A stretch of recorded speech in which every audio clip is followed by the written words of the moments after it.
بینندگان عزیز سلام.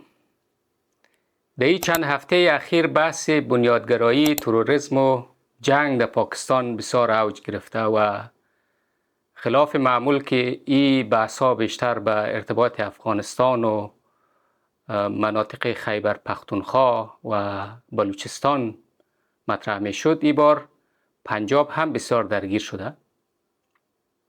امروز می خواهیم که یک مقدار به ارتباط مشکلاتی که دولت پاکستان نسبت به تندروی در پنجاب داره صحبت کنم و محور اصلی بحث ما همون قسمی که در عنوان هم دیدین، تحریک لبیک پاکستان است.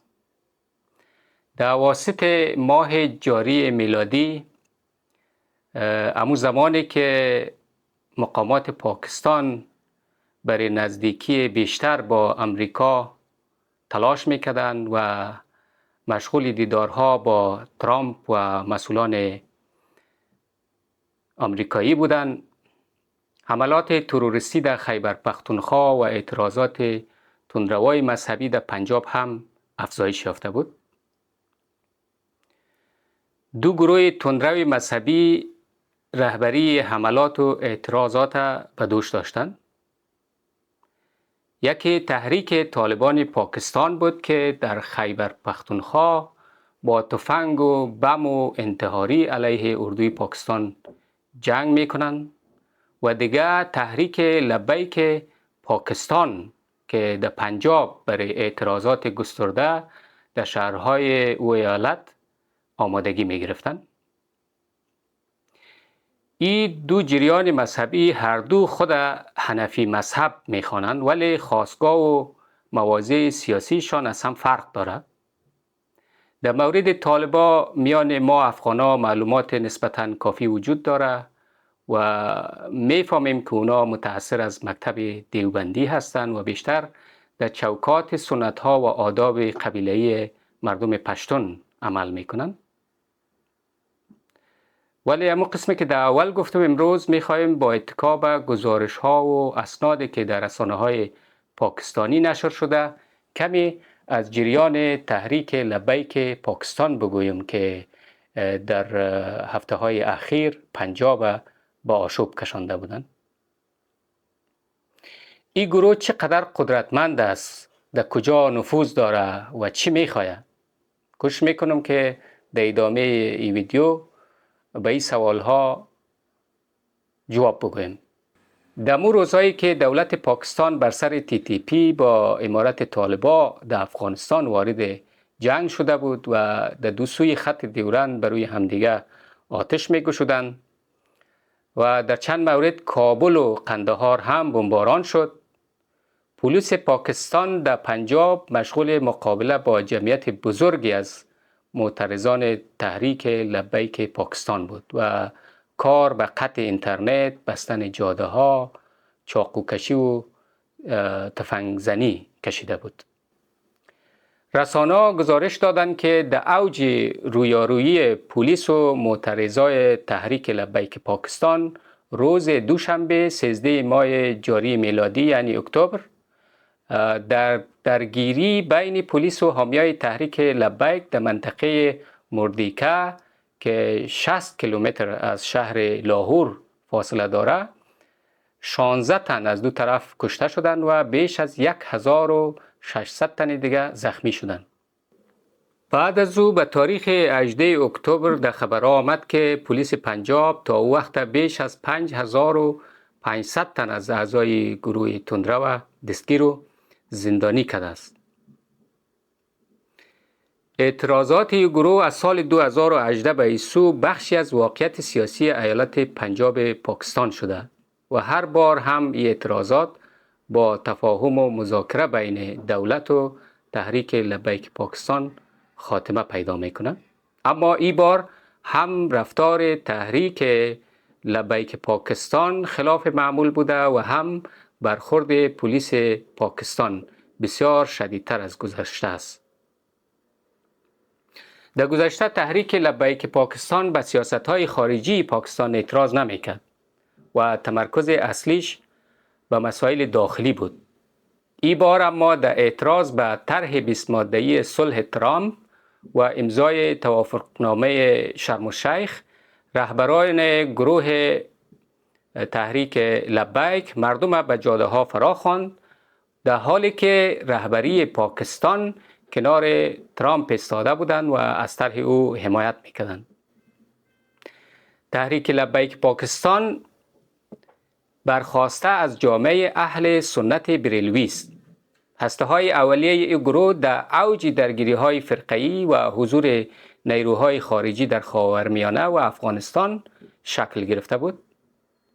خادم حسین رضوی بنیانگذار این حزب پس از ترور سلمان تاثیر وزیر اعلی پنجاب از سوی محافظش به نام ملک ممتاز قادری در سال 2011 در عرصه سیاسی صاحب نام و نشان شد. سلمان تاثیر به دلیل انتقادش از قانون تکفیر کشته شده بود. او در همون سال 2011 در یک مصاحبه با تلویزیون سما از احتمال عفو عایشه بیبی صحبت کرده بود. خانم عایشه عیسوی بود و به اتهام توهین به پیامبر اسلام از سوی عده‌ای از علمای تندرو پاکستانی تکفیر شده بود و به اساس قانون تکفیر پاکستان محکوم به اعدام بود. ممتاز قادری به تاریخ 4 جنوری 2011 در شهر اسلام آباد وزیر اعلی او وقت پنجاب کشت و خودش در ماه اکتبر 2016 به دار آویخته شد. در او زمان تحریک لبیک پاکستان نوپا بود و گفته میشه که رهبر تحریک برای تجلیل از قادری دستارش را به پای جسد او گذاشته بود. پس از او خادم حسین رضوی و گروه تازه تأسیسش فعالیت سیاسی خود بر 3 شعار اصلی متمرکز کردند. این 3 شعار دفاع از ختم نبوت، دفاع از ناموس رسالت و مبارزه با فساد بود.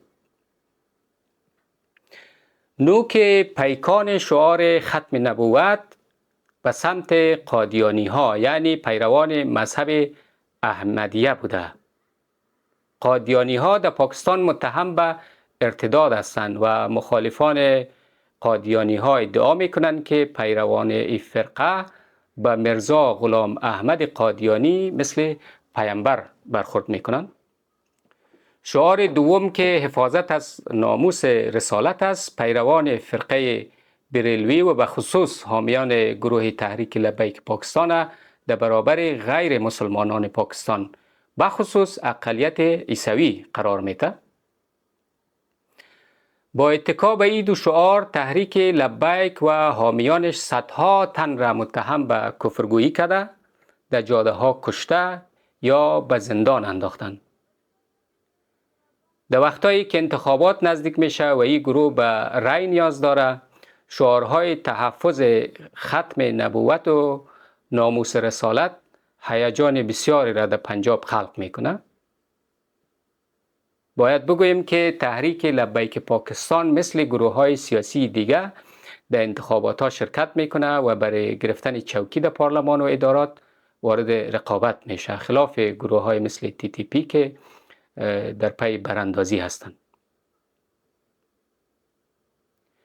شعار مبارزه با فساد هم یک ابزار سیاسی برای جلب حمایت اقشار محروم و ناراضی از وضعیت حاکم است. و این گروه در برابر احزاب پرنفوذ و سابقه دار پاکستان از جمله حزب مسلم لیگ نواز گروه و حزب مردم پاکستان از طریق این شعار موضع میگیرد. کوتاهی که تحریک لبیک خواهان براندازی و ایجاد امارت یا خلافت اسلامی نیست و در چارچوب قوانین موجود پاکستان خواهان سهم در قدرت و نفوذ اقتصادی است. در برخی گزارش‌ها این نکته نیز آمده که گروه تحریک لبیک پاکستان خلاف احزاب و گروه‌های جهادی که از مکتب دیوبندی برخاستند به کمک‌های مالی خارجی از جمله مساعدت‌های عربی متکی نیست و بیشتر به اعانه و مساعدت‌های داخلی پیروان فرقه بریلوی اتکا دارد.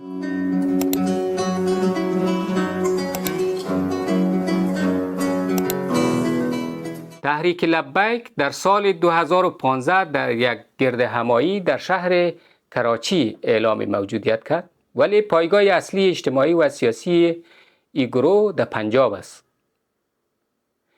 در پنجاب بین کارگرها، دیگر محرومان شهری و طبقه متوسط نفوذ بسیار زیاد دارد. چون در پاکستان احزاب سیاسی سراسری فعالیت ندارد که اقشار و طبقات محروم را بر بنیاد منافع اقتصادی بسیج و نمایندگی کنند، به او خاطر مردم بر محور منازعات قومی، فرقه‌ای و مذهبی متشکل میشن و با فعالیت‌های جمعی و اعتراضات دست میزنند. در واقع تحریک لبیک پاکستان در فقدان حزبی که کارگران و محرومان شهری را نمایندگی کنه به عرصه آمده و خود رهبران این گروه هم سابقه خانوادگی فیودالی و اشرافی ندارند. خادم حسین رضوی به ساده‌زیستی و ساده‌گویی مشهور بود. میگویند که او در سخنرانی‌هایش از زبان کوچه و بازار پنجابی استفاده میکرد و با لحن سخن میگفت که توده مردم جامعه را به هیجان بیاره. او در واقع یک پوپولیست مذهبی بود. چون بخشی از نخبگان حاکم در پاکستان به فساد و خیشخوری و انحصار مشغول هستند و امی نخبگان موضع سکولار دارند و مناسباتشان شهری و لیبرال است، لذا ناراضیان دور شعارهای مذهبی و باورهای سنتی جمع میشن و شعارهای اصلاح، مبارزه با فساد یا در موارد مثل TTP شعار براندازی سر میتن. بسیار مهم است که بفهمیم که توده اصلی حامیان این گروه و دیگر احزاب و گروه های تندرو کارگران و محرومان جامعه هستند، ولی حمایت تاجرها و صاحبان سرمایه هم از این گروه ها قابل توجه است. تحقیقی که در مورد اشتراک کنندگان انتخابات 2013 و 2018 در پاکستان شده و از سوی یک نهاد تحقیقی در مسکو نشر شده، 3 نکته بسیار مهم برجسته ساخته. اولی که حمایت از گروه های تندرو اسلامی بین محرومان و اقشار متوسط شهری در پاکستان بیشتر از نفوس دهقانان و ساکنان قریه ها و روستاهاست. بین سطح تحصیل و حمایت از احزاب تندرو رابطه مستقیم وجود ندارد. یعنی هرچی آدم ها تحصیلات بیشتر داشته باشند، کمتر به گروه های تندرو اسلامی تمایل دارند. این بسیار طبیعی هم به نظر میرسه. ولی نکته سوم کمی عجیب به نظر میرسه، این که رابطه بین سطح درآمد و حمایت از احزاب تندرو وجود دارد. یعنی هرچی افراد مالیات بیشتر میپردازند، درآمد بیشتر دارند، بیشتر متمایل به حمایت از احزاب و گروه های تندرو هستند. در واقع تندروی با اقتصاد پاکستان گره خورده. صاحبان سرمایه و تجارت با احزاب تندرو همکاری میکنند و اقشار متوسطی که تحصیلات عالی ندارند هم از حامیان اصلی گروه های تندرو هستند.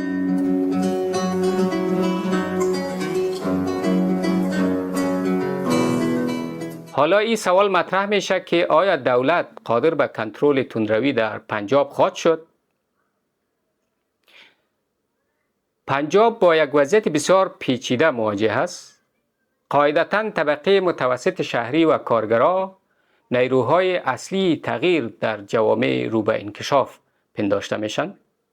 اما در پاکستان بخش عمده کارگران، طبقه متوسط شهری و صاحبان سرمایه آلوده به فرقه‌گرایی مذهبی شده و از گروه‌های چون تحریک لبیک حمایت میکنند.